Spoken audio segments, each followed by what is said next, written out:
I'm your host of the Most Local 23. You're joining me for Vampire Girl 2, Chapter 1. Stand within the unfamiliar castle, staring down the man you were told was dead, King Lucian. Your head still swims with everything he and Asher have told you of their plans and of your royal Fey blood. Somewhere, Fen senses your call. You pray he will come and see the truth that's been kept from him. He needs to know that his father is alive, and that it was his Asher who helped fake his death. Finn put his whole heart into investigating the murder and keeping me safe. And in doing so, he played right into the king's hands. Whatever this is, he used us like pawns. And it's not over yet. Please hurry, Finn. It's then that Asher reappears. King Lucian takes his eyes off of you to address the Prince of Pride. Well, is the Prince of War placated for now? Fenris won't be a problem. What? What did he do to him? Asher smiles at you, and it's the same warm, welcoming, alluring grin you've come to know. For just a moment, you almost forget how he's deceived you. Now, Ari, if you'll allow me to better explain. His words are like a soft caress. Explain. What, so you can lie to me more? Do you really think I'd fall for your flimsy charms? It's hard to tell if he looks hurt that you mistrust him, or insulted that you called his charms flimsy. It's not like that. I want to make things right. We need you to understand. What? Why, you kidnapped me? Why, you lied to your entire family? Well, yes. You roll your eyes and gesture for him to continue. I had to lie to my brothers, even Finn. They all want war and continue to enslavement of the Fae. Those are your people, Ari. Is that what you want? Of course not. Even if I still can't believe I'm Fae, it would be wrong either way. Asher takes a step towards you to explain further, and you move to better hide the mark you drew. King Lucian's eyes narrow as he watches you. Move aside, girl. The king tosses a threatening step towards you. Asher blinks in surprise. It feels like the room is shaking. With the weight of his heavy iron boots, he draws his massive sword and points it at you. I said move! I'm starting to see how this man led armies. He's commanding and intense. If I take even a step, he might see the mark I drew to summon Finn. And if he sees that, he'll erase it. He might even hurt me, and Finn might never come.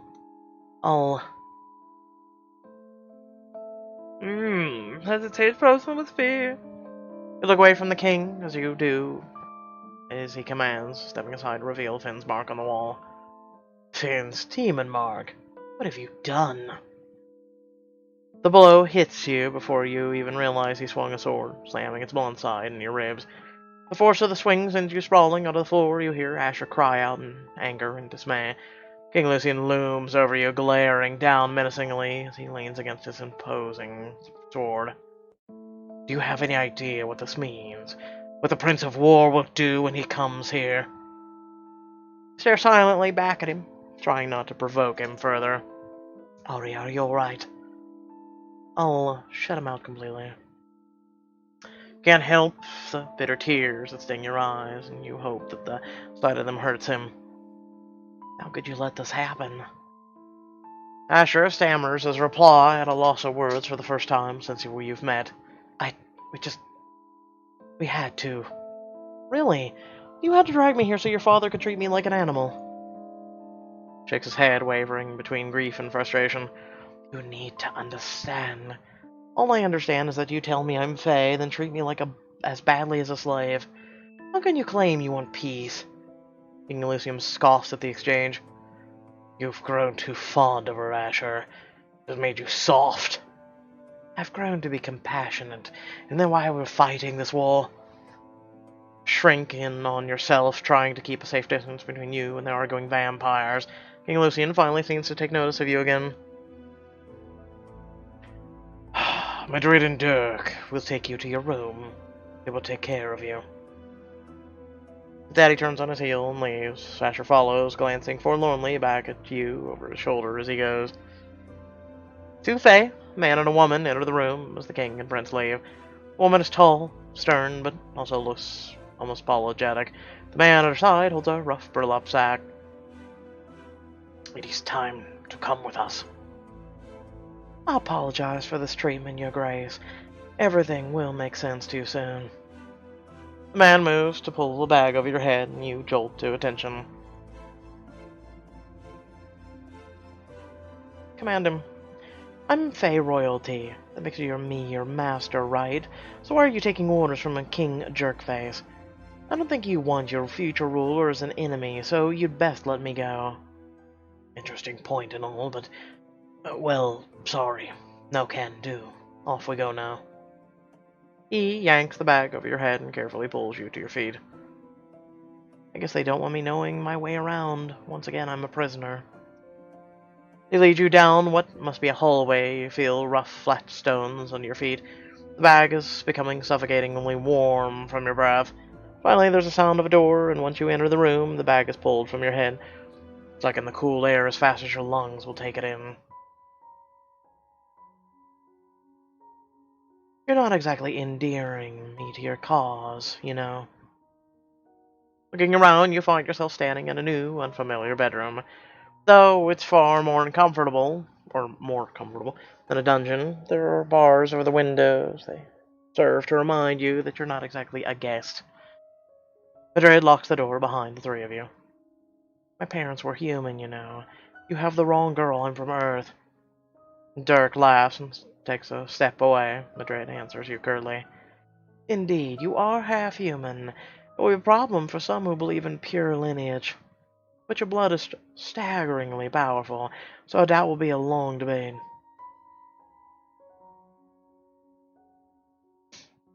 Hmm. Why come after me now? I've been in hell, or well, the Isle of Inferna part of it, for nearly a full month now. If this was all some sort of rescue mission to my supposed kingdom here and wherever we are, what took you so long? I'll do my best to elaborate. Your high fae, royalty, the heir to this palace. The vampires call it the Outlands. We know it as the Avakiri. It's your ancestral home. In time, all we see that your human half was not corrupted who you are, a true fae. Overwhelmed, you sink into one of the room's chairs. Madrid takes a seat in the only other, forcing Dirk to stand. I still can't believe this is possible. Your father was high fae, and in line to be king. This was thousands of years ago, of course, back when there was any royalty left. Brown, looking between them for an explanation, it's Madrid who sighs and explains. Your father was already banished from the world when the demons wiped out the high fae, his family. He was sent to live in your world as a punishment. My father was royalty. That makes me an honest-to-God. I'm... Madrid begins to answer, but her words blur together. Your head swims from the blood loss Fenris caused and the aching of your abused ribs. Princess! The world goes black as you tumble off your chair and towards the cold stone of the bedroom floor.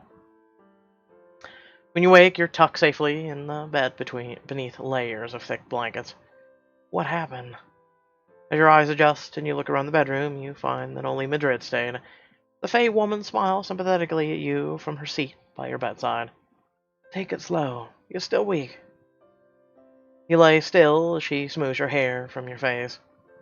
I still don't understand how I'm supposed to fix everything. Why am I even here? Our people's greatest gift and only hope is our magic, but it's failing. Soon we will lose it completely. How can magic fail? Isn't it part of you? Grit sighs and shakes her head. There is so much you have to learn about our people. Your people. But now is not the time. She rises from her chair and gestures to a small attached room. Steam drifts from it, and some dresses are draped over the door. I'm sure a bath will help you feel better, and we found you some fresh clothing. You're leaving? Madrid nods, managing a small smile. You deserve your privacy. Someone will bring you dinner soon. She nods again, this time respectfully, as if giving a small bow, then leaves, and you're alone. You approach the bath. Small bottles of perfumed oil and carved soaps are lined up next to it. After undressing, you settle into the deep tub and inspect the little bottles. At least these are nice. I'll try the pine scent, amber scent, rose scent. Ew. Some of these would make great wax melts, but pine in a bath? Eh. Amber, I actually don't know. Go with rose. Better safe than sorry. You empty the bottle of rose oil into your bath. The scent of flowers washes over you. The smell is soft and comforting, and you sink deeper into the sweet water. Finally, get a few moments of peace. Scrub the grime from the woods away until you begin to feel a little like your old self. I just wish they'd brought some of my clothes. Home feels like a lifetime away. You think of your second home at Stone Hill, and your chest aches. As the water begins to cool, you climb from the tub, toweling off as you turn to inspect the dresses that were left. Let's see. I think I'll go with simple dress. The traveler's robes. I've seen this somewhere before. The royal gown. That's actually really pretty, holy shit. But, go with the simple dress. Tired of being inspected and gawked at by the royal family, you choose the simple dress. It's comfortable, well-tailored, and flattering your form despite its plain cut. I can move in this at least. I hope I don't need to fight, but I'll be ready. None of the other dresses were good for fighting, so I'm just saying. You take a seat on your chair and watch the door, waiting for whoever's meant to arrive with dinner. It isn't long before you hear a key turning in the lock and the door slowly swings open. Asher steps into the room, carrying with him a heaping platter of food. Oh, it's you. The dishes atop it are piled high with sautéed vegetables, fresh salad, warm bread with honey, fresh berries with cream. Really, Asher, no meat? Oh, Chief and go. Yeah, she's me in female form. No meat. There are a few things you should learn about your people, Ari. What, they're vegans? Because I'm going to be real mad. He swings his free arm down to set 2 goblets of wine on a nearby table as he starts his lecture. As you know, only Fae can wield magic. Vampires like me can only enjoy the effects and products they make of it. Additionally, Fae are tribal in nature. The tribes of the land of Avakiri are all quite distinct. They're not unlike the unique realms you spent time in back in the Isle of Inferna, in that sense. You wince, remembering a similar explanation Asher gave back in your mother's hospital room with a month prior. Back when the world made slightly more sense. Slightly. Finally, the Fae here in their homelands are vegetarians and fist-blazed. Only the Fire Tribe eat or prepare meat, the others frown upon the practice. Offers you the tray, and you eat silently, stealing glances at Asher as he sits down in the other chair. Finally, as you reach the end of your meal, you can't wait any longer to ask what's on your mind. Where's the Fire Tribe, and where can I get a good steak?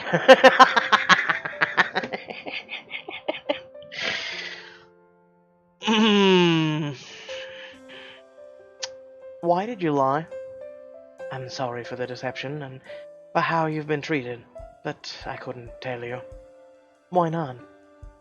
Cross your arms and stare him down, doubtful that any excuse can justify what he's done. I couldn't risk telling Finn. Would you have kept this from him, if you knew? You just glare at him, refusing to let him start questioning you instead. Why doesn't your father trust Finn? Finn may be the Prince of War, but it's not like he's anti-peace. If your intention here are so good and altruistic, why not include Finn on them? Asher sighs, and he looks weary. Probably only fair that you learn the truth. Spit it out already. Well, look, here's the honest truth, Ari. Finn was the one who tried to kill our father. It was Finn who poisoned him in his chambers and left him for dead. No. Finn wouldn't.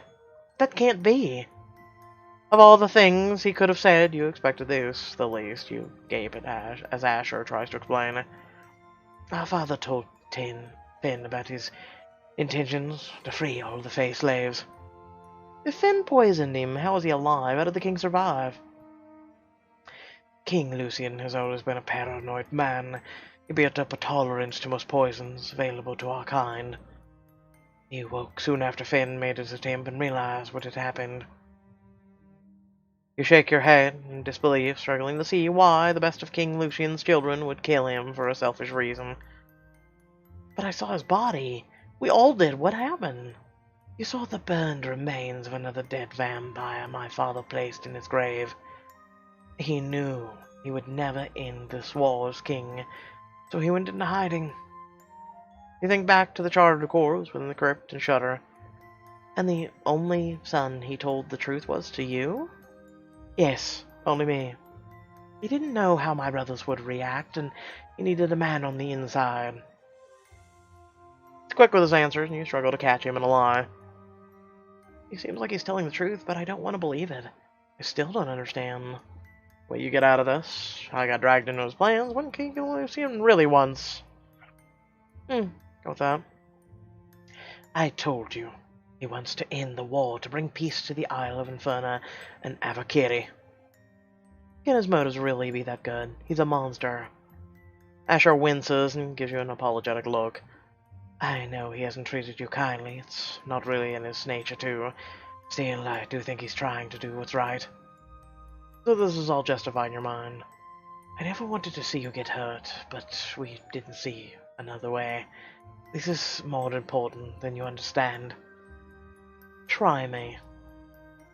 Asher sighs, moving your tray so he can take your hands in his. The Fae don't just use magic, Ari. They are magic. The same energy that lets them heal wounds and carve castles into mountain-size is what gives them life. But that magic, that ancient sacred Fae magic, it's dying. And once it fades away completely, so will they. There is an imbalance, a nothingness eating away at the heart of all magic. And there's only one person who can restore it. What? How will it affect demons and vampires? Physically, we should sustain, but so much of our lives revolve around magical devices and aid. I fear we will delve into economic ruin. And then more wars will start, more death will follow. So who is it then, the special Fae destined to save the world? Isn't it obvious? Ari, it's you, of course. Sure. Anyway, hope y'all did enjoy the video. Remember to like, share, and subscribe. Head down description below, links to social media, Discord, and a few links to support me and my content. I know many of you are giddy with happiness as I finally get around to Vampire Book 2. It's been a while. Let's put it that way. Pretty much, I mean, there's a lot of content we're doing on this channel. And the whole chapter shenanigans that happened during the, summer? Summer to fall-ish? I mean, kind of would leave anyone really discouraged. But, let's just see how things go, shall we? Without further ado, thank you all for watching, and, well, hope to see you in the next video. Peace.